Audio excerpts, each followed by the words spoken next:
Buenas noches, bienvenidos todos a su programa Elecciones 2021. Aquí esta noche con el coronel Lucio Gutiérrez, candidato a la presidencia de la República. Soy Rebeca Villota y esta noche me acompaña Carlos Gijón. Buenas noches, Rebeca y yo vamos a entrevistar sobre política, economía, los términos sociales y las relaciones internacionales en 4 segmentos en que nos vamos a intercalar ambos. Empieza Rebeca. Gracias, Carlos. Gracias, coronel, por acompañarnos esta noche.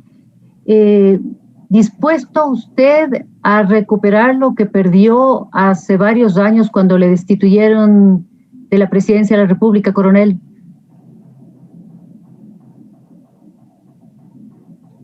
Muchísimas gracias por la oportunidad. Un abrazo a todos los ecuatorianos. Definitivamente sí. He dejado la tranquilidad de mi hogar, he dejado mis actividades particulares, prácticamente estaba retirado de la actividad participativa en política, no de mi partido político, pero dada la situación de crisis, el país se cae a pedazos, se desgarra, especialmente por la corrupción, por el desempleo, por la pobreza, y de acuerdo a las cifras oficiales, mi gobierno definitivamente es el que tiene los mejores logros sociales y económicos de toda la historia del Ecuador en gobiernos democráticos. Lo dice el Banco Central, lo dice el INE, lo dice el CICE, lo dice la Flaxo.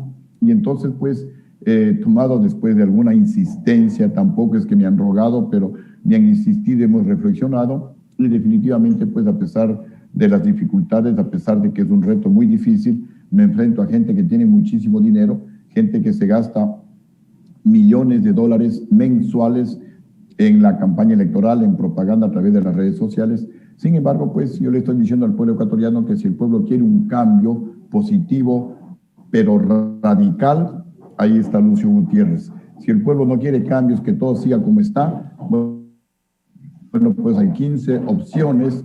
Yo bajaré tranquilo a mi sepulcro, luego pues de haber hecho mi mejor esfuerzo por... Recordemos, ecuatorianos, que yo recibí un país en crisis.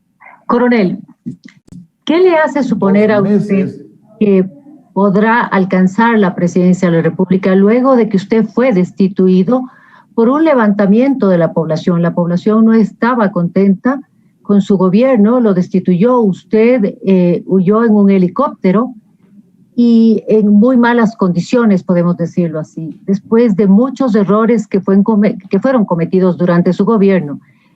Quizás uno de los errores más grandes fue la agresión al Poder Judicial.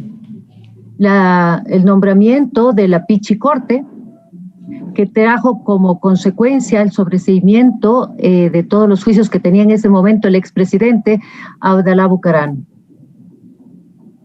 Mire, esas son las mentiras y la muletilla que se le ha dicho al país, porque la oligarquía ecuatoriana es como la mafia, no perdona. Las razones fundamentales del golpe ecuatorianos están aquí, publicados por la misma prensa ecuatoriana. Miren lo que dice el periódico El Universo. Este es el 31 de marzo del año 2004. Dice, el presidente Lucio Gutiérrez recuperó 251 millones de dólares de la cartera incobrable. Y más abajo dice, Lucio Gutiérrez incautó y embargó bienes de 190 deudores morosos. Y en mi gobierno hubo 5 banqueros presos. ¿Qué más dice la prensa ecuatoriana? Esto igualmente se publica en el periódico El Universo el 6 de enero del año 2005, presidente informó de la disminución de la deuda externa. Aquí yo menciono que voy a traer a la banca extranjera hace 15 años para que bajen las tasas de interés. Estos ecuatorianos son los motivos reales del golpe de Estado. El resto es puro cuento. La oligarquía se levantó, la bancocracia se unió con la oligarquía. Yo incauté bienes, entre ellos al hermano del otrora intocable León Febres Cordero. Esto, repito, irritó a la oligarquía. La oligarquía se unió, compraron, esto es literal, compraron a los generales. Usted se está olvidando las imágenes de cantidad de gente en la calle pidiendo su salida. Esas son las mentiras. Está recordando eso, ¿no? Esas son las mentiras que entre otros canales de televisión, porque yo no pauté, yo decreté la emergencia, decreté la austeridad, prácticamente una economía de guerra, no pauté en los principales medios de comunicación, entre ellos Teleamazonas, y se pusieron a conspirar, pero hoy se arrepienten porque terminaron con el mejor gobierno en cifras de toda la historia del Ecuador. Yo les pido a ustedes que me digan en qué gobierno hay mejores cifras sociales y económicas que en el de Lucio Gutiérrez. Y es falso todo lo que se inventa la oligarquía ecuatoriana. Coronel, pero si era tan buen gobierno como usted dice, ¿por qué salió corriendo? Esa es otra de las mentiras. El que corre, el que huye, no vuelve. Y por favor, reflexionen un poquito, ecuatorianos. El presidente de la República no tiene pues un listado de los pilotos, de los helicópteros, para decir, a ver, voy a llamar a tal persona que me venga a sacar. Miren, ecuatorianos, primero que vamos por partes. Vamos a suponer que yo le traje a Bucarán. Bucarán vino el 5 de abril, se regresó el 9 o el 10 de abril, 10 días antes del golpe de Estado.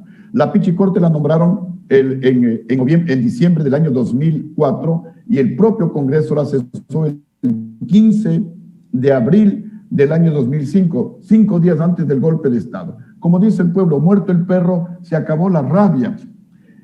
Entonces, pues no había razón para el golpe de Estado, pero sigamos suponiendo que fue verdad que Lucio Gutiérrez tuvo algo que ver. ¿Por qué no le votaron a Correa? Correa trajo a 2 presidentes, a Gustavo Noboa y al vicepresidente Daquín. Rafael Correa, él metió no solo la mano, el cuerpo en la actual corte que les persiguió a ustedes, a los periodistas, que persiguió a los opositores políticos. Yo tuve 4 juicios que me iniciaron en el gobierno de Correa. ¿Por qué no le votaron? Porque no es razón para votar a un presidente, porque hay mecanismos constitucionales para revertir esas disposiciones si es que las hizo el presidente de la República.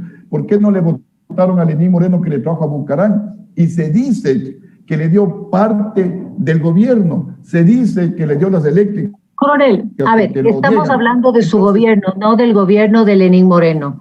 Estamos hablando cuando usted salió en un helicóptero cuando fue destituido. Cuando las Fuerzas Armadas le rescataron a usted porque de lo contrario su vida corría peligro. Mire, lo que dice también aquí el periódico, para que por favor se ilustren los ecuatorianos, el periódico El Universo. Popularidad de Gutiérrez de la más alta de los últimos 20 años. Según informe confidencial de Jaime Durán Barba y perfiles de opinión de Hugo Barber, Lucio Gutiérrez tenía más popularidad a mitad de periodo que León Febres Cordero, más popularidad a mitad de periodo que Rodrigo Borja, y el presidente con mayor credibilidad hasta ese entonces, desde el 2005 para atrás, el presidente que tenía la más alta popularidad de la historia, Lucio Gutiérrez, según lo que publican, entre un 37 y un 40%. No lo digo yo, lo dice el periódico. Coronel, lo que pasa es que la información que usted nos está enseñando en este momento no coincide con la realidad. Usted enseña, obviamente, artículos que no los puedo ver y que no tengo duda de que serán reales en algún momento. Pero el hecho es que usted no pero le doy fechas. El hecho es que usted no pudo cumplir el mandato. Pero yo le estoy dando fechas y le estoy dando los motivos. En mi gobierno hubo 5 banqueros presos. En mi gobierno recuperamos más de $1.000 millones de la plata que se robaron los banqueros con el feriado bancario. En mi gobierno incautamos bienes a 190 deudores morosos, entre ellos el hermano de León Febres Cordero. Yo tomé la decisión de traer a la banca extranjera al Ecuador para que en competencia con la banca privada ecuatoriana bajen las tasas de interés. Esos son los motivos por los cuales la bancocracia compraron a los generales traidores del mando militar. Miren, y para que investigue. ¿Quiénes fueron comprados, coronel? ¿Quiénes fueron comprados? ¿La bancocracia compró? ¿Quiénes fueron exactamente comprados? El vicealmirante Víctor Hugo Rosero Barba, el general Luis Aguas, comandante del ejército, el general Hernán Ayala, comandante de la Fuerza Aérea, con sus jefes de Estado Mayor. Miren, los propios... Cuando usted dice, coronel, cuando usted dice comprados, dice la bancocracia compró, usted está diciendo entonces que estos generales del alto mando recibieron dinero a cambio de destituir al presidente de la República, que en ese momento era Lucio Gutiérrez. Yo lo que estoy diciendo es que los generales, bueno, comprados, estimulados, cualquier palabra, pero los generales se reunieron con la oligarquía ecuatoriana. Me lo dijeron los propios diputados socialcristianos, que los generales del mando militar se reunieron con Febres Cordero, que estaba listo el golpe de Estado y que cambia la cúpula militar. Me lo decía el propio jefe de bloque de los socialcristianos, el diputado Pascual del Chopo. Ustedes pueden averiguar. El vicepresidente Blasco Peñedera Padilla, hace 4 años, en una conferencia que yo daba al Club de Rotarios, lo dijo públicamente: el peor error histórico, el golpe contra Lucio Gutiérrez. Y lo han dicho algunos exdiputados socialcristianos, porque ellos fueron obligados a cesarle al presidente Lucio Gutiérrez. ¿Quiénes impulsaron el golpe? Leo Febres Cordero, su yerno Miguel Orellana y el economista Javier Neira. Ellos, divorciados de los diputados socialcristianos que no querían el golpe de Estado. Yo convoqué a los generales a mi despacho y les dije a los generales que están conspirando contra mi gobierno. Los generales, obviamente, me juraron lealtad, me mintieron, y ese fue mi error. Y yo le pido perdón al pueblo ecuatoriano, porque el Ecuador, que se encontraba acá, el mayor crecimiento de la economía, la mayor generación de empleo, cuando usted habla de errores, en el piso. Cuando usted habla de errores, también hay otros errores de los que se le acusó a usted en su gobierno. Recordemos el nepotismo. Al menos 3 familiares cercanos suyos ocuparon importantes funciones también. ¿Cree que ese fue un error que le costó caro también? Ese fue un error ético que no voy a volver a repetirlo, de llegar nuevamente a la presidencia de la República, pero eso ni de lejos puede ser causa para que le voten a un presidente. Mire, en el gobierno de Gustavo Noboa, el hermano de Gustavo Noboa, Ricardo Noboa, era presidente del CONAM, como decir 5 ministerios. En el mismo gobierno de Gustavo Noboa era canciller Heinz Meller, y el hermano de Heinz Meller era embajador del Ecuador en Alemania. Eso es nepotismo. En el caso mío, 3 hermanos estuvieron en cargos públicos. Un error, repito, que no voy a volver a repetirlo. Un cuñado en el Fondo de Solidaridad, menos de 2 meses.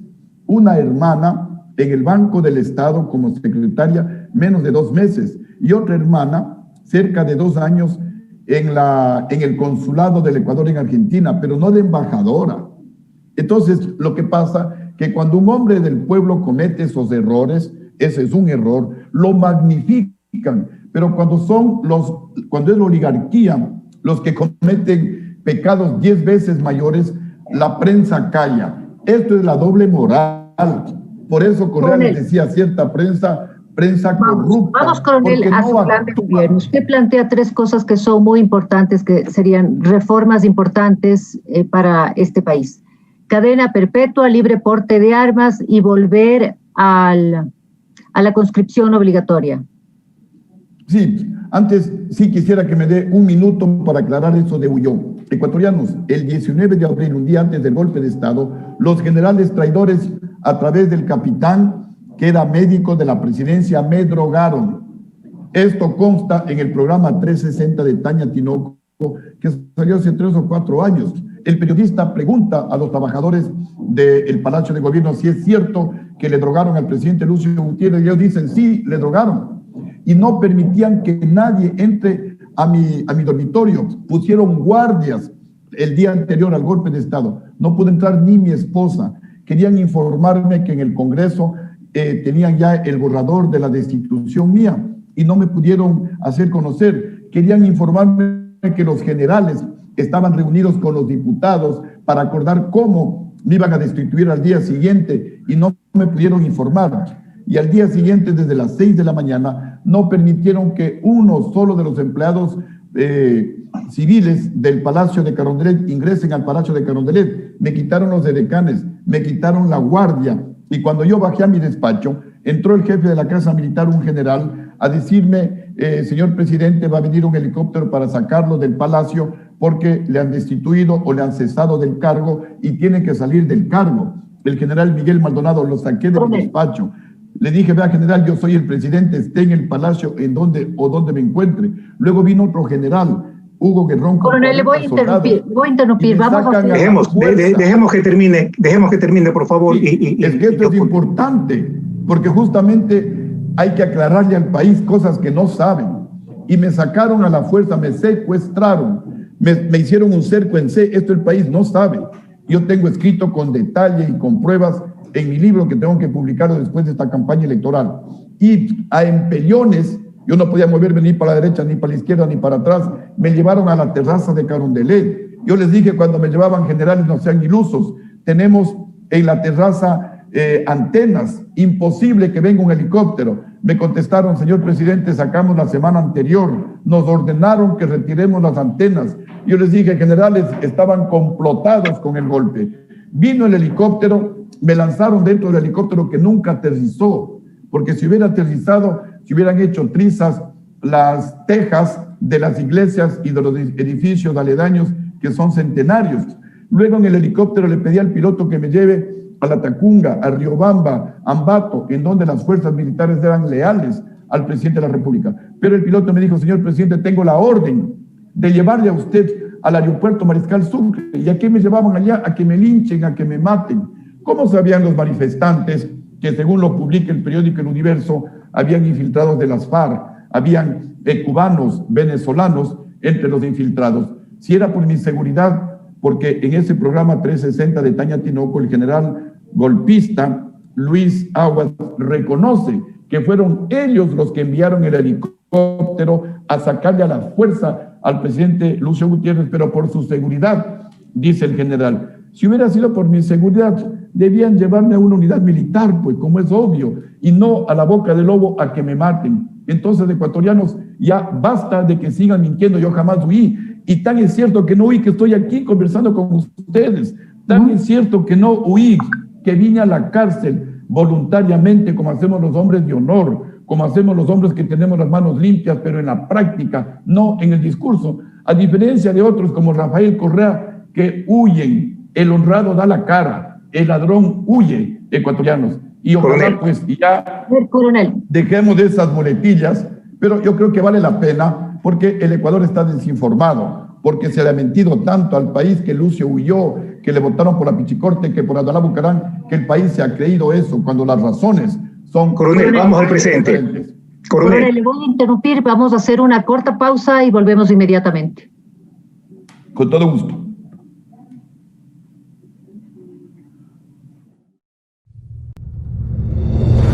¿Qué tal? Soy Antonio Flores y para mí el periodismo significa ser la voz de las personas que no la tienen, contar y mostrar la realidad de las diferentes familias, culturas y etnias que tiene nuestro país y con esto dar a conocer a las autoridades y al gobierno las necesidades que les surgen para que mejoren su calidad de vida.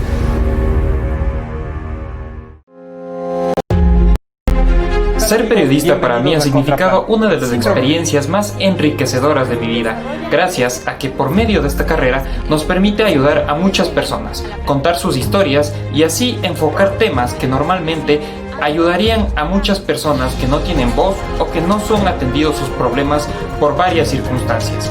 Recordemos que, como dijo el gran escritor Albert Camus, el deber del periodista no está en con quienes escriben la historia, sino con quienes la sufren. Soy Anthony Reina.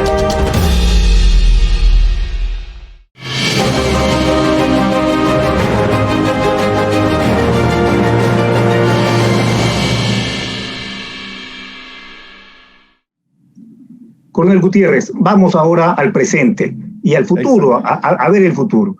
El Ecuador, actualmente, el Ecuador de 2021 es un país profundamente golpeado por la crisis económica. El año pasado, en el 2020, a consecuencia de la pandemia y también de las medidas del desgobierno del presidente Moreno, el PIB ha caído alrededor de 10 puntos, según ha dicho el ministro de Economía, que era su mismo ministro, el señor economista Pozo, ha dicho que ha caído 10 puntos en el PIB, el desempleo, aproximadamente 1 millón de personas perdió su empleo el año pasado. El déficit fiscal supera los 5.000 millones de dólares, la deuda externa pues, se ha incrementado de una manera increíble. Ese es el Ecuador que usted tomaría a cargo si usted ganara las elecciones. ¿Qué va a hacer usted? ¿Cuáles serían las primeras medidas para enfrentar esta crisis sin precedente, Coronel Gutiérrez? A ver, ¿qué es lo que voy a hacer, ecuatorianos? Primero, para que tengan confianza, yo ya recibí un país en crisis la primera vez. No había pagado el presidente saliente 2 meses los sueldos al sector público. Coronel, no quiero analizar su presidencia, sino analizar la situación actual. Y bueno, en este momento, en estas circunstancias, ¿qué haría usted? ¿Qué es lo que voy a hacer, ecuatorianos? ¿Qué es lo que voy a hacer? Miren, cuando un país está en crisis como el Ecuador, el que tiene que ajustarse los cinturones es el gobierno, porque el gobierno es el que genera la crisis, el gobierno es el que se roba la plata, el gobierno es el que maneja más los recursos del pueblo ecuatoriano, y a la víctima que son ustedes hay que bajarle los intereses. ¿Y en dónde reduciría el Estado usted? Hay que bajarle los impuestos. Entonces, ¿qué es lo que vamos a hacer? Vamos a convocar en el primer mes de mi gobierno a una mega consulta popular, en donde a través de un referéndum aprobaremos, entre otras cosas, colocar el nombre de Dios primerito en la Constitución para que nos ilumine a todos. Eso no va a incrementar la producción, coronel. ¿Qué haría usted para incrementar la producción, para subir el PIB? A mí se me va a iluminar justamente para tomar las mejores decisiones. Segundo, vamos a comenzar a reducir el tamaño del Estado a 3 poderes, ejecutivo, legislativo y judicial.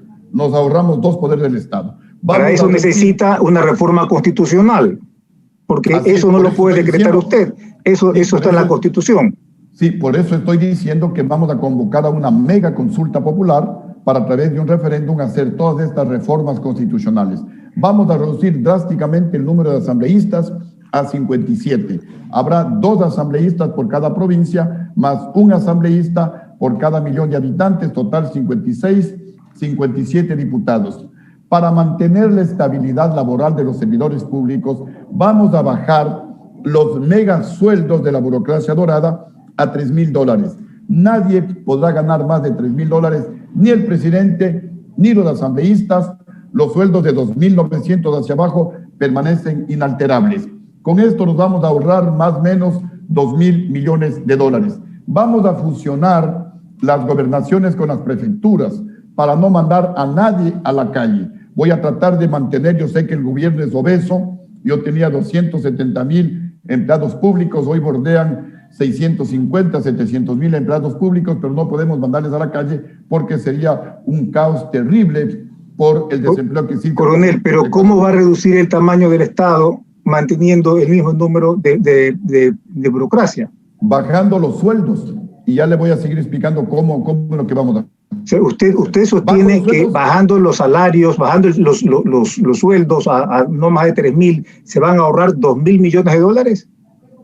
Alrededor de $2.000 millones, sí, así es. Este rato la burocracia cuesta como 10.000 millones, bajando los megasalarios se ahorra alrededor de un 20%, estamos hablando de más o menos $2.000 millones. Se reducen los diputados, vamos a fusionar las prefecturas con las gobernaciones, también aproximadamente nos ahorramos unos $1.000 millones, no se vota nadie a la calle porque se duplican las funciones con las alcaldías.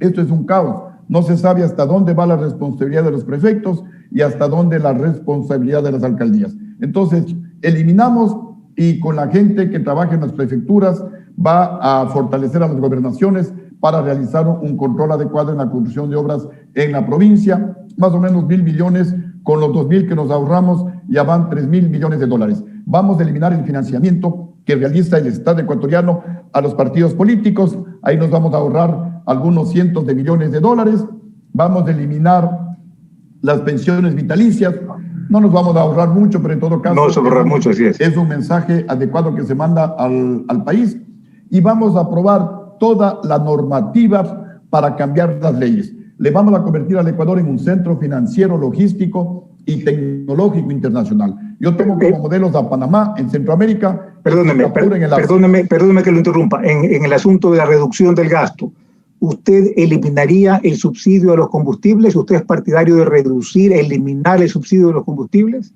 A ver, ¿qué es lo que vamos a hacer en el tema de combustibles? Voy a congelar nuevamente los combustibles, pero les vamos a dar un cupo, eso ya lo estaba haciendo en mi primer gobierno, porque el objetivo es terminar con el mega contrabando que se realiza en alta mar con buques tanque para vender el combustible subsidiado a los narcotraficantes o vender a las flotas chinas que vienen a depredar el mar territorial. Hay delincuentes ecuatorianos que así se han enriquecido durante estos 15 años. Entonces, congelamos los combustibles, pero le damos un cupo a través de una tarjeta inteligente con un chip, de tal manera que todos los que tengan vehículos, buses, camiones, tractores agrícolas, equipo pesado, lanchas, avionetas, todos, un cupo. Pasado ese cupo mensual, tendrán que pagar a precio internacional. Con esto se acabó el narcotráfico, especialmente el gran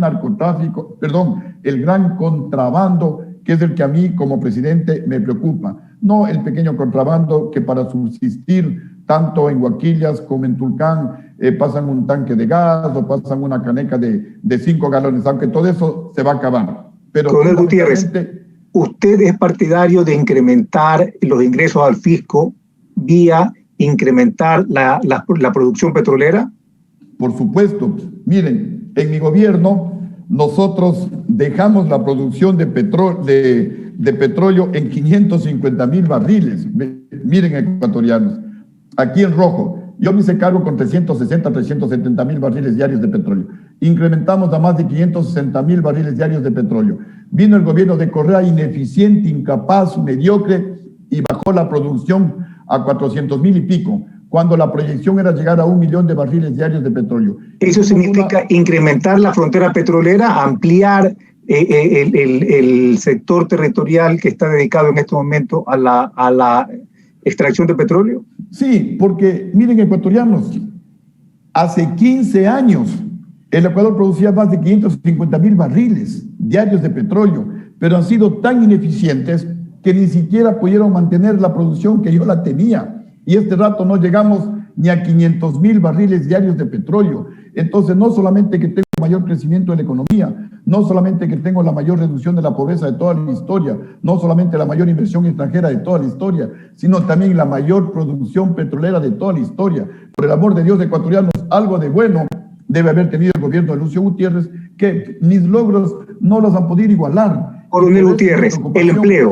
el empleo, ¿cómo lograr reactivar la actividad privada para que que produzca un incremento del empleo en esta situación? Debemos considerar que vamos a tener pandemia durante gran parte del año, quizás todo el año. ¿Cómo puede hacer usted para aumentar los empleos, el número de empleos en el sector privado? ¿Cuál es el récord? Superar lo que dice el doctor Alfredo Vergara, que fue superintendente de bancos de Correa. No soy amigo de Lucio Gutiérrez, dice él, pero en el gobierno de Lucio Gutiérrez se generaban más de 250,000 empleos por año en el sector privado. Ahora el desafío es generar sobre los 300,000 empleos por año en el sector privado. ¿Cómo? Vamos a convertir al Ecuador en un centro financiero internacional, siguiendo el modelo de Panamá y el modelo de Singapur en el Asia. Es decir, hasta mediados de junio, la banca extranjera al Ecuador traerán 1,000, 2,000 millones de dólares cada banco, y en competencia con la banca privada ecuatoriana bajarán las tasas de interés a niveles internacionales del 3%. Entonces, o sea, ¿cuánto estamos hablando del total de inversión extranjera que su gobierno aspira a conseguir? Bueno, en mi primer gobierno llegábamos alrededor de 1.800 millones de dólares. En el Ecuador se invertía más que en Chile, más que en Argentina, más que en Perú, más que en Colombia. Hoy, mientras en Chile se invierten como 18,000, en el Ecuador no llegamos creo que ni a 500 millones de dólares. En todo hemos retrocedido, ecuatorianos. Eso significa que usted plantearía derogar el impuesto a la salida de capitales. ¿Es uno de sus, por supuesto, de sus objetivos? Sí. Por supuesto, tenemos que bajar el IVA del 12 al 10%. Bajar los impuestos. El impuesto a la entrada y a la salida de capitales. Por eso les decía, el gobierno que es el corrupto, el gobierno que es el despilfarrador, el ineficiente, conmigo se ajusta los cinturones como hice mi primer gobierno. Y a la víctima, que es el pueblo ecuatoriano, le bajamos las tasas de interés, trayendo a la banca extranjera. Le bajamos la tasa de interés, como hice en mi primer gobierno, en la banca pública. En este caso vamos a bajar las tasas de interés al 3% de interés anual. Le vamos a cambiar el concepto. ¿Pero cómo va a bajar las tasas de interés? ¿Por decreto? Claro, la banca pública es la banca pública, ok, la banca pública, lo entiendo, perdóneme. Claro, tiene razón. Y el presidente, como representante del pueblo, lo puede hacer. Yo ya lo hice. Esa es la diferencia con todos los candidatos. Yo ya goberné, yo ya tengo experiencia. En mi primer gobierno bajé del 16% el interés de los préstamos anuales en el banco de fomento al 8% de interés anual, luego al 5%. Hoy, ¿Qué meta de crecimiento del PIB usted considera realista, ¿no?, para terminar el 2021? Yo quiero llegar nuevamente a los niveles que tenía en mi primer gobierno, superior a un 6%, ojalá llegar a un 8%, pero por lo menos debemos llegar a un 6% para que comencemos a reducir la pobreza. ¿En qué tiempo? ¿En qué lapso? ¿En qué lapso usted cree que se puede llegar a crecer a un crecimiento del PIB de 5 puntos al menos? Yo voy a realizar reformas radicales en el Ecuador, economía prácticamente de guerra, para que en un año darle la vuelta, darle ese giro de 180 grados al Ecuador, para que el Ecuador despegue, para que retornen las inversiones productivas al Ecuador, para que venga la banca extranjera. Vamos a bajar las tasas de interés también de la banca ecuatoriana. Vamos a ser muy drásticos en la lucha contra la corrupción. Aprobaremos un nuevo Código Orgánico Integral Penal, en donde sancionaremos con cadena perpetua a todos los políticos ladrones y a los funcionarios públicos que se roben el dinero del pueblo ecuatoriano. Y le daremos un plazo de 3 meses para que devuelvan la plata robada. ¿Usted considera que como parte de las reformas necesarias para incrementar la producción está la reforma laboral? ¿Usted considera que hay que flexibilizar la relación laboral actualmente existente? Uno de los problemas para el empleo es el elevado costo de las indemnizaciones por despido intempestivo. Las empresas les cuesta contratar personas porque si no les va bien, pues, y tienen que despedir personas, les es imposible. ¿Usted considera importante impulsar una flexibilización laboral como una manera de ampliar el empleo? A ver, voy a volver a la estructura tripartita que tenía en mi gobierno, que era el ministro de Trabajo, el delegado de los trabajadores y el delegado de los empleadores. Y estábamos avanzando en este tema de modernizar la ley de trabajo, que si no me equivoco, data desde 1937 aproximadamente, cuando era presidente de la República el general Enríquez Gallo. Eso hay que modernizar. Sí, pero el gobierno del presidente Borja flexibilizó mucho la legislación laboral. Pero en todo caso hablemos del presente y del futuro, coronel. Sí, hay que conversar para que entendamos que los empleadores necesitan más garantías, pero también los empleados. En todo caso, la propuesta es que para ese 20% de ecuatorianos que actualmente tienen empleo, se mantienen las leyes inalterables. Pero tenemos un 80% de ecuatorianos que en la actualidad están en crisis, o no tienen empleo, o están subempleados. Entonces, para ellos vamos a darle alternativas, entre otras, el trabajo por horas, como teníamos en mi primer gobierno, para que los estudiantes que no pueden trabajar 8 ni 4 horas, pero sí 2 horas, puedan trabajar, para que las madres solteras, las personas con discapacidad, personas de la tercera edad, puedan trabajar las horas que sea posible. Pero también las personas que pueden y quieren trabajar más de 8 horas, también trabajen. Y al mismo tiempo que le damos facilidades al trabajador, le damos también horas, obviamente le pago todos los beneficios de ley, pero de esta manera, dando facilidades al empleador, al empleado, es como vamos a tener empleo que actualmente no lo tiene el Ecuador, hasta que la economía se pueda rehabilitar. Gracias, coronel. Poco la gente, los nuevos dirigentes laborales van a entender que la mejor estabilidad es la que se dé el trabajador con su eficiencia, con su trabajo, y si es que sale de una empresa, puede entrar a otra empresa, el buen trabajador, y esto va a permitir que vengan cada vez más y más inversiones productivas al Ecuador que generen más empleo. La gente con empleo va a consumir y va a presionar a la producción para producir más. Las empresas van a contratar más mano de obra Gracias, coronel. Debemos ir a un corte antes de continuar. Muchas gracias.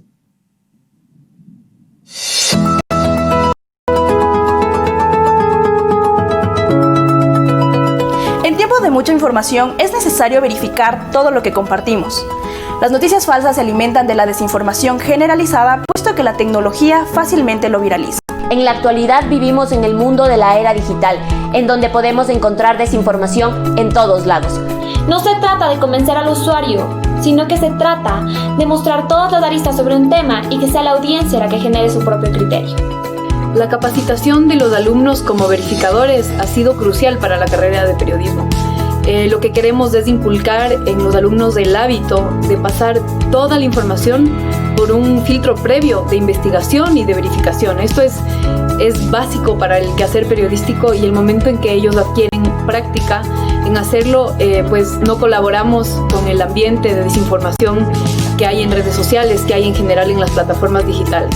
En esta era digital es vital saber qué es cierto y qué no. Por esta razón, los estudiantes de la carrera de periodismo de la UDLA verificarán la información y el discurso político, porque tener una información de calidad y con veracidad es el derecho de todos.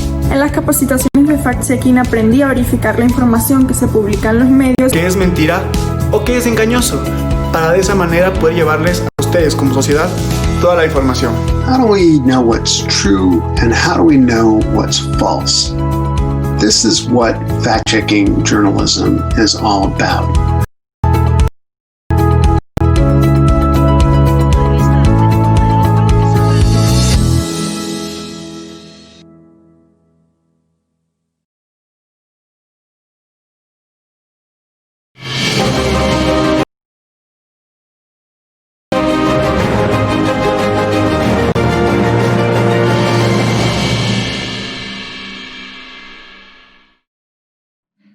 Seguimos aquí en elecciones 2021 con el coronel Lucio Gutiérrez. Coronel, revisando su plan de gobierno respecto al tema salud, veo pocas líneas realmente. Veo entre sus propuestas un acercamiento con laboratorios que producen la vacuna, mejorar el sistema de salud, invertir y fortalecer la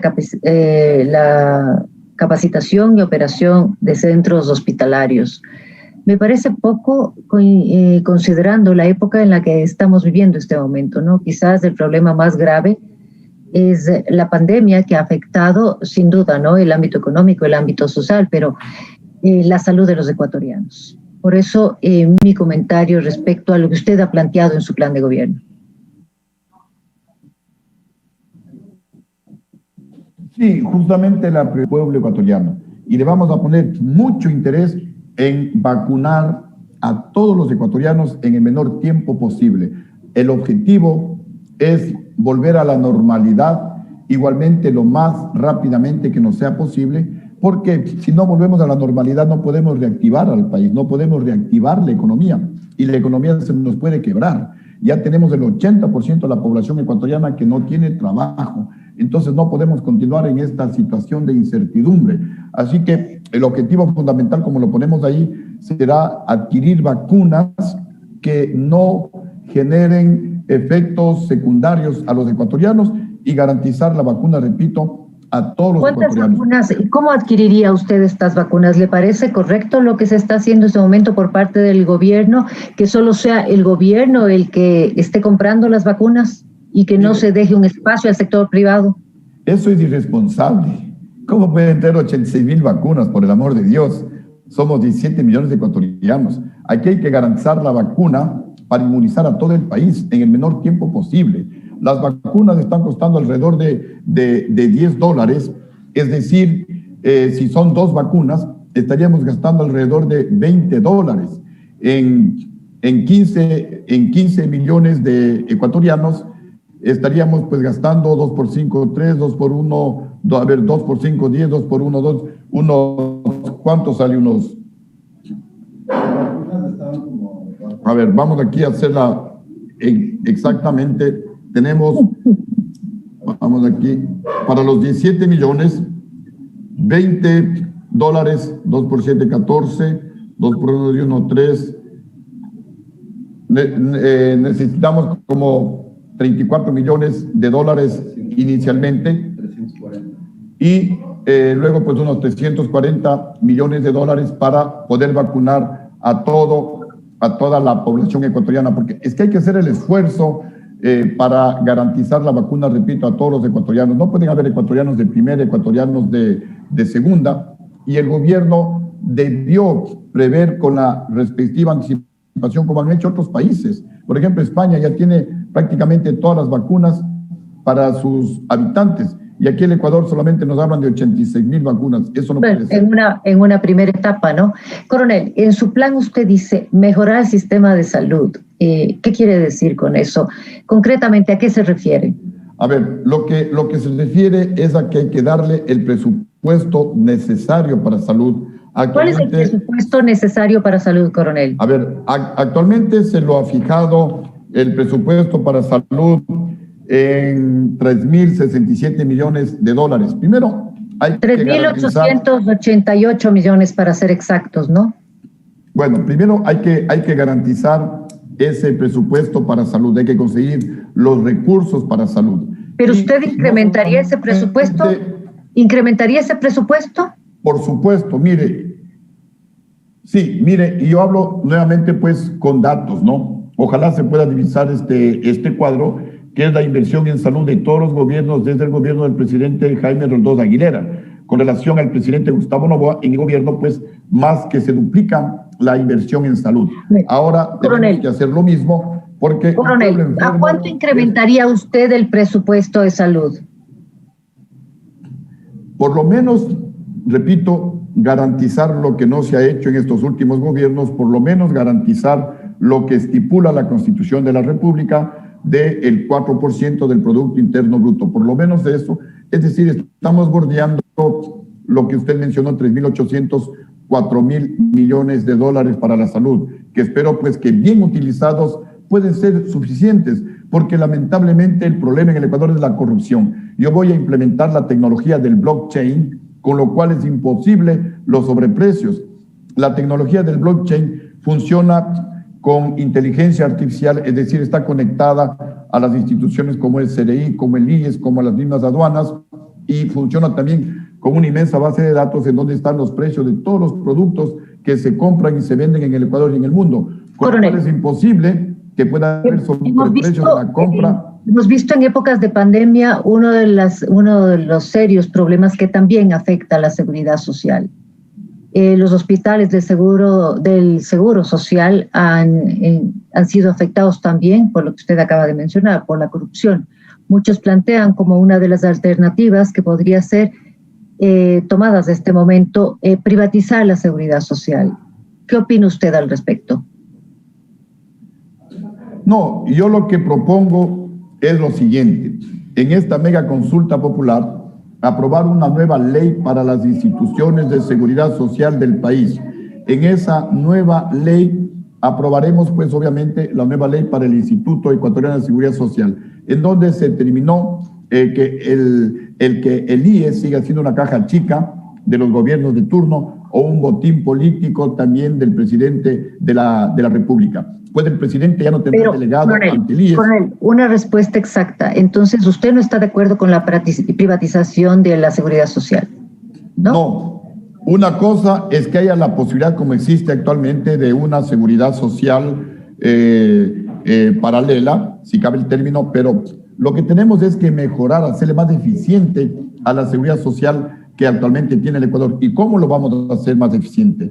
Vamos a aprobar una nueva ley en donde el IES esté dirigido por gente experta en administración de instituciones de seguridad social, expertos en inversiones de banking, inversiones de la bolsa de valores, expertos en estudio actuarial, expertos en auditorías, de tal manera que siendo una entidad pública, el IES brinde un servicio eficiente y oportuno a los afiliados y a los jubilados. ¿Qué es lo que pasa actualmente? Va el delegado del presidente de la República, y demos nombres, el economista Ramiro González. ¿A qué fue? A robar, a inflar el Instituto Ecuatoriano de Seguridad Social de gente que metía de su partido político, del gobierno, de compromisos, y ahí se va la plata del IES. Sí, si me permite, mire, uno de los problemas que ha ocasionado también la pandemia, como ya lo mencionó en el anterior segmento con Carlos Gijón, es el desempleo, sin duda.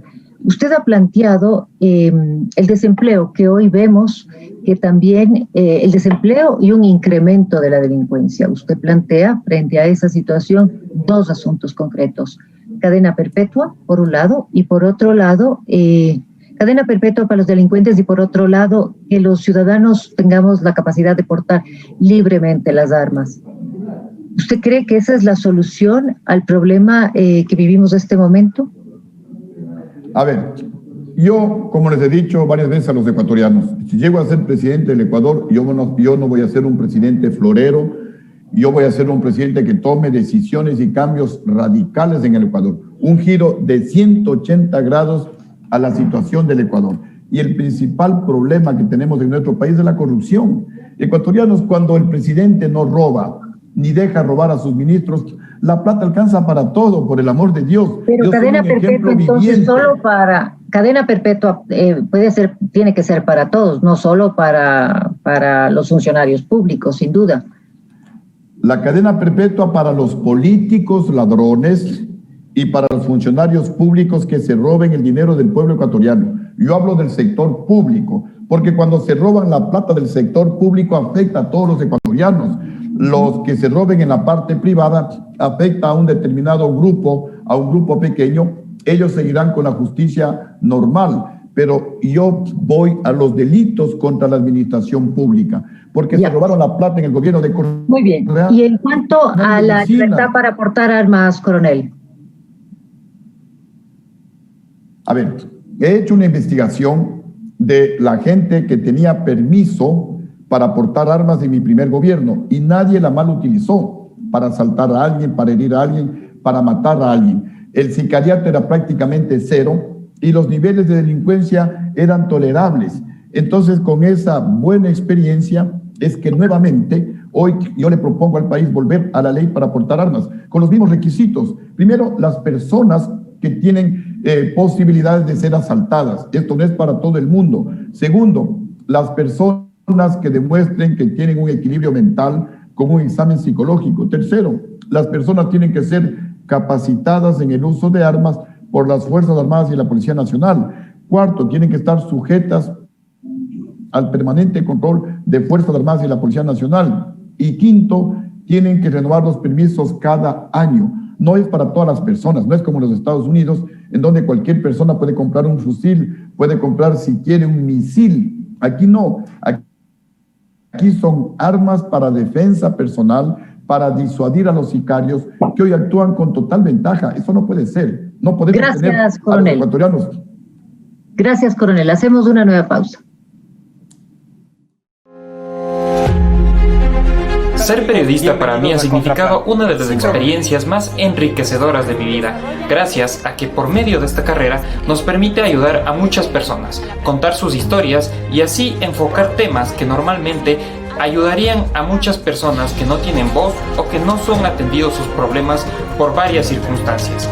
Recordemos que, como dijo el gran escritor Albert Camus, el deber del periodista no está en con quienes escriben la historia, sino con quienes la sufren. Soy Antonio Reina.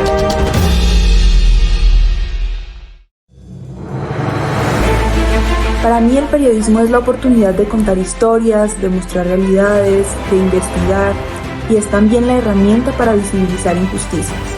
Soy Camila Girón.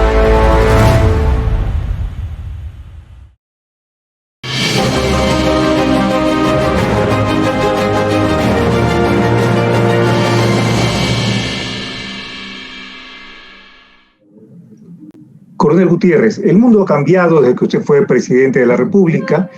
Durante su gobierno, una de sus principales características en política exterior fue el acercamiento a los Estados Unidos. Usted dijo que uno de los objetivos suyos era ser el mejor amigo de los Estados Unidos. En ese momento gobernaban los republicanos, el presidente Bush. La situación ha cambiado. Ahora va a ser, el presidente electo es Joe Biden, un demócrata.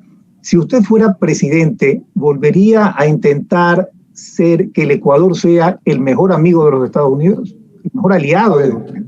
A ver, primero, cuando yo hice esa declaración, salí de la reunión con el presidente de los Estados Unidos, me preguntaron si puedo ser el mejor aliado de los Estados Unidos. Contesté, puedo ser el mejor aliado de los Estados Unidos en 5 cosas. No fue un cheque en blanco. En la lucha por conseguir la paz en el mundo, en la lucha por reducir la pobreza en el mundo, en la lucha por fortalecer la democracia en el mundo, en la lucha contra el narcotráfico y contra el terrorismo y la delincuencia organizada en el mundo. Lo que pasa es que mutilaron mis declaraciones y para tratar de afectarme, dijeron pues que yo como que me estoy entregando a los Estados Unidos. Bueno, a mí no me parece mal ser el mejor aliado de un país que lidera, pues, que lideraba la lucha por la democracia y por la libertad. Yo no critico eso. Sin embargo, lo que yo le pregunto es, en las actuales circunstancias, ¿usted pondría esto como un objetivo de su gobierno, ser aliado de los Estados Unidos? Por supuesto que sí. ¿Por qué? En los Estados Unidos hay por lo menos 1 millón de ecuatorianos. Tenemos que luchar por nuestros ecuatorianos migrantes en los Estados Unidos para tratar de conseguir el mejor estatus que sea posible. No nos olvidemos que gracias al trabajo que realizan los ecuatorianos migrantes, se ha logrado de alguna manera mantener equilibrada a la economía ecuatoriana. Segundo, la estrategia o la política de los Estados Unidos son políticas de Estado, en definitiva. Para ellos, ellos no tienen enemigos perpetuos ni amigos permanentes. Los únicos que son eternos y perpetuos son los intereses de los Estados Unidos y esos son los que defienden. Entonces, no porque sea un demócrata o un republicano van a actuar de manera diferente ante la defensa de los Estados Unidos. A los Estados Unidos les interesa, como política internacional, como geopolítica, mantener el control del mundo entero y tener excelentes relaciones con todos los países del mundo. Y el Ecuador, a pesar de ser pequeñito, es un país importante para los Estados Unidos. Ya lo demostró en la Segunda Guerra Mundial. Ellos instalaron una base en las Islas Galápagos. El Ecuador tiene petróleo, el Ecuador tiene minería y eso le interesa a los Estados Unidos. El Ecuador está en la mitad del mundo, tiene la más grande biodiversidad del mundo. Entonces tenemos muchas potencialidades que, a pesar de ser un país pequeño, sí le interesan a los Estados Unidos y tenemos que negociar con los Estados Unidos defendiendo el interés nacional y haciéndonos respetar como país. No es el presidente Rafael Correa, durante el gobierno del presidente Correa, él buscó alinearse con Rusia, con China, con Irán. Entonces uno encuentra pues un escenario, ¿no? Aquí hay dos bandos, está Occidente, liderada por los Estados Unidos, por Europa, que impulsa la democracia, y uno encuentra en el otro bando pues está Rusia, está China, son países autoritarios. Rusia es un país comunista donde gobierna el Partido Comunista. El que se opone al gobierno de la China va a la cárcel. Estamos viendo cómo en este momento Rusia ha detenido al principal opositor del presidente Putin, al señor Navalny. Y entonces pues hay una concepción, hay distintas concepciones del mundo, ¿no? O como se lo está planteando. El presidente Correa, inicialmente el presidente Moreno, luego dio un giro en el tema, pero el presidente Correa se alineó hacia Rusia y hacia China y hacia Irán. E incluso Rusia, China e Irán son uno de los sostenes del socialismo del siglo XXI, son los países que apoyan a Venezuela, y entonces lo que yo quiero entender, lo que yo quiero conocer es su posición respecto a este enfrentamiento. ¿En dónde estaría un Ecuador liderado por el coronel Gutiérrez otra vez? A ver, primero que el presidente Rafael Correa no solo que saqueó al Ecuador, él cometió alta traición a la patria. El presidente Correa debilitó a nuestras Fuerzas Armadas ecuatorianas. El presidente Correa, como política de su gobierno a favor de los carteles de la droga, desintegró los equipos de los organismos de inteligencia militar y policial, nos dejó a nuestro espacio aéreo ecuatoriano desguarnecido, no renovó el convenio para que los norteamericanos desde la base ecuatoriana de Manta nos ayuden a combatir el narcotráfico, aprobó la tabla de consumo mínimo de drogas, liberó como a 2.000 mulas del narcotráfico, justamente por sus acuerdos que tenía con las FARC y con los carteles de la droga que financiaron la campaña política. Por eso digo, cometió traición a la patria. A él le interesaba hacer créditos a la China, que no solamente porque pagaba intereses altísimos, sino fundamentalmente porque los chinos no le obligaban a que ese dinero utilice adecuadamente en tal o cual proyecto, como cuando uno hace un crédito, por ejemplo, al Fondo Monetario Internacional, al Banco Interamericano de Desarrollo, son para proyectos específicos, son créditos totalmente transparentes. Uno puede entrar a la página web o del FMI o del Ministerio de Economía o del Banco Central para saber de cuánto es ese crédito que se hace con el Fondo Monetario o con el Banco Mundial, a qué interés y para qué. Coronel Gutiérrez, centrándonos en la política exterior y yendo a América Latina, ¿cuál sería la posición de su gobierno respecto a Cuba? Yo voy a tener las mejores relaciones con todos los países democráticos del mundo, y dentro de esas excelentes relaciones con todos los países democráticos del mundo voy a priorizar con aquellos países que tenemos intereses comunes. Por ejemplo, ¿eso excluye a Cuba? Cuba no. Por ejemplo, la Unión Europea, tenemos intereses comunes. A mí me interesa como presidente que vengan inversiones de Europa al Ecuador para generar más empleo, y a mí me interesa abrir nuevos mercados para que los productos ecuatorianos entren a la Unión Europea sin pagar aranceles para generar más empleo. A mí me interesa tener excelentes relaciones comerciales con los Estados Unidos. Coronel Gutiérrez, ¿usted cree que Cuba estuvo detrás de su derrocamiento? Por supuesto, no lo digo yo, eso lo dice el periódico El Universo. Quiero mostrarles, debo tener por acá, siempre me gusta hablar a mí con documentos. Se publicó en el periódico El Universo. Primeramente, esto ojalá se alcance a leer. Chávez financió golpe contra Gutiérrez en Ecuador, y también hay pues la publicación de este documento o de esta noticia en el periódico El Universo con fecha 24 de julio del año 2011, porque parece que no se ve muy bien lo que dice este documento. Pero aquí bajo el título Wikileaks, Venezuela intentó desestabilizar a Lucio Gutiérrez. Acá adentro habla que hubo un mosaico peligroso en el golpe contra Lucio Gutiérrez, financiado por el gobierno de Venezuela, Hugo Chávez. Las FARC, cubanos y terroristas ecuatorianos, en definitiva para evitar la firma de los acuerdos comerciales con los Estados Unidos y con la Unión Europea. Lo dice el periódico El Universo, no lo digo yo. Coronel Gutiérrez, ¿usted reconocería a Juan Guaidó como presidente interino de Venezuela?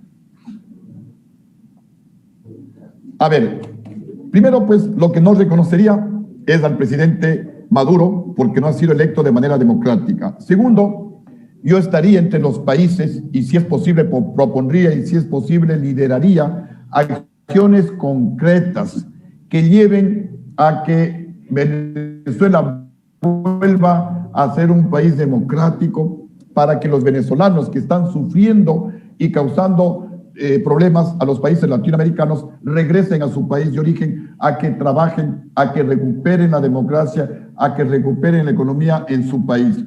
¿A qué se refiere cuando habla de acciones concretas? Perdóneme que lo interrumpí, no lo escuché. Sí, acciones concretas de cualquier índole que obviamente no atenten contra la soberanía venezolana. No sé, bloqueos, no sé, restricción de préstamos, restricción de relaciones, forzarle en todos los ámbitos internacionales para que Venezuela vuelva a la democracia, para que haya elecciones democráticas que permitan... ¿Eso excluye acciones militares? Bueno, no se podría descartar... ¿Está excluyendo usted, perdón? No se podría descartar ninguna posibilidad. obviamente tiene que ser con plazos.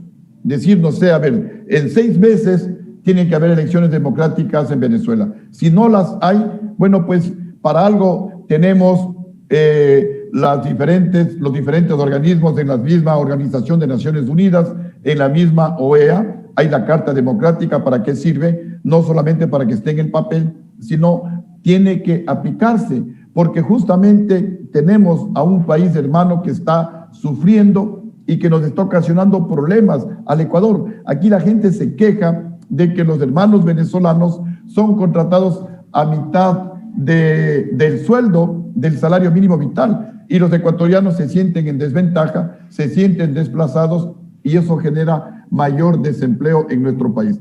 O sea que durante su gobierno el Ecuador pudiera, si las Naciones Unidas decidiera enviar un cuerpo de intervención armado para restablecer la democracia en Venezuela, usted aceptaría que el Ecuador integre una fuerza de paz que pueda ocupar Venezuela para restablecer la democracia. ¿De eso estamos hablando? De eso estamos hablando, por supuesto que sí. Yo mismo fui miembro del ejército de la Organización de Naciones Unidas para la pacificación de Nicaragua, cuando en Nicaragua estaban en guerra los contras versus los sandinistas en los años 1990. Yo estuve ahí.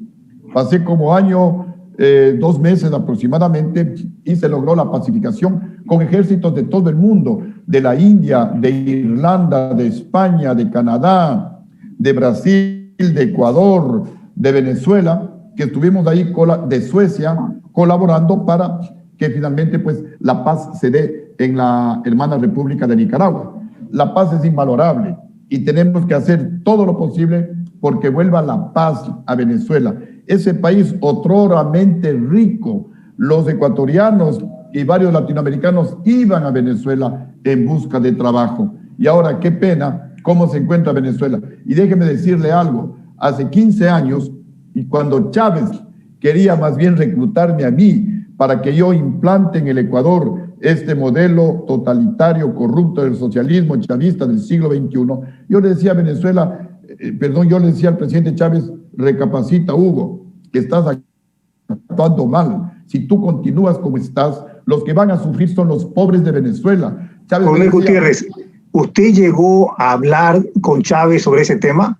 Por supuesto, porque Chávez me decía, Lucio, tienes que aplicar el modelo de Fidel, tienes que controlar los medios de comunicación, tienes que controlar los medios de producción. Yo le decía a Chávez, estás loco, eso es dictadura, y en dictadura nadie invierte, y si no hay inversión, los que sufren son los pobres. ¿Usted pudiera precisar el momento histórico de esas conversaciones? Yo recuerdo que el presidente, ¿fue durante su posesión, cuando usted se iba a posesionar? Eso fue durante las cumbres presidenciales que hacíamos. Hay varias cumbres presidenciales, hay varias posesiones de presidentes latinoamericanos. Entonces, pues después de las cumbres, nos reuníamos en la noche a conversar porque había una excelente amistad con Hugo Chávez. Yo realmente le apreciaba a Hugo Chávez, y en mi campaña política antes de ser presidente nunca le había conocido, sino el día que yo asumí la presidencia de la República, yo hablaba de mi admiración, de mi aprecio por Hugo Chávez, y en las primeras reuniones ese aprecio creció hasta que Chávez me dijo, Lucio, tienes que controlar los medios de comunicación, tienes que controlar los medios de producción. Le decía, Chávez, estás equivocado. Chávez me decía, pero mira, Fidel Castro, controla los medios de comunicación, controla los medios de producción. En Cuba nada se mueve si no es con la orden de Fidel, que está 50 años en el poder. Le decía, sí, Chávez, pero ¿a qué costo? Más de 10,000 cubanos han muerto en el Mar Caribe huyendo de ese infierno. No, bueno, una serie de discusiones. Ahí fue cuando yo le decía, Chávez, la economía no se maneja ideológicamente. Y como usted no accedió a las propuestas de Chávez, luego los venezolanos y los cubanos impulsaron su destitución. De eso estamos hablando. Sí, así es. Eso lo dice la prensa internacional. Se publica en el periódico El Universo, se publica en periódicos de España, de México, de Venezuela, inclusive de Argentina, que se refieren a los cables de Wikileaks de Julian Assange, en donde él dice que el gobierno exitoso de Lucio Gutiérrez era un obstáculo para la expansión del socialismo chavista del siglo XXI y había que retirarlo para que Correa, pues que fue financiado por Hugo Chávez, también se publica en el periódico El Universo, llegue a la presidencia de la República. Y entre el complot ideológico internacional y entre la estrategia, lo dice Julian Assange, está la traída de Bucaram para culparle a Lucio Gutiérrez, está el tema de la Pichicorte para culparle a Lucio Gutiérrez, está el tema de haber disparado desde el Ministerio de Bienestar Social con pistolas de fogueo. Todos esos juicios los gané cuando vine a la cárcel estando preso. Los mismos peritos de la Fiscalía demostraron, o en sus informes decían que disparaban con pistolas de fogueo, porque sale humo de las pistolas de fogueo. De las pistolas reales sale humo por el cañón. Acá salía por el gatillo humo y no había un solo rasguño ni en el pavimento ni en las paredes de los supuestos disparos que hacían desde el Ministerio de Bienestar Social. Todo fue una estrategia para exacerbar al pueblo de Quito y quería Lucio nos está matando y eso se regaba, y como lamentablemente yo perdí la guerra informativa, no tenía pautaje adecuado en los medios de comunicación, a la final pues perdí la guerra informativa. La situación actual es que el socialismo del siglo XXI se ha reconstituido, Maduro gobierna con mano de hierro Venezuela, pero han ganado las elecciones nuevamente en Bolivia, en Argentina han recuperado el poder, México se ha juntado a ellos, y entonces ahora tenemos un eje, ¿no? México, Caracas, Buenos Aires, La Paz, de alguna manera un eje poderoso. ¿Cómo pudiera enfrentar un Ecuador presidido por usted ese eje del socialismo del siglo XXI que apoya al correísmo, que México le da refugio a los correístas que han huido del Ecuador? Argentina, el gobierno de Argentina tiene en su embajada una exministra de Correa que ha sido condenada por corrupción, la señora Duarte sigue en la embajada. ¿Qué haría usted contra ese eje del socialismo del siglo XXI que de alguna manera lo rodearía? Primero, que yo ya goberné cuando este eje del socialismo chavista del siglo XXI estaba en su pleno apogeo. Ahora tengo más experiencia que la primera vez.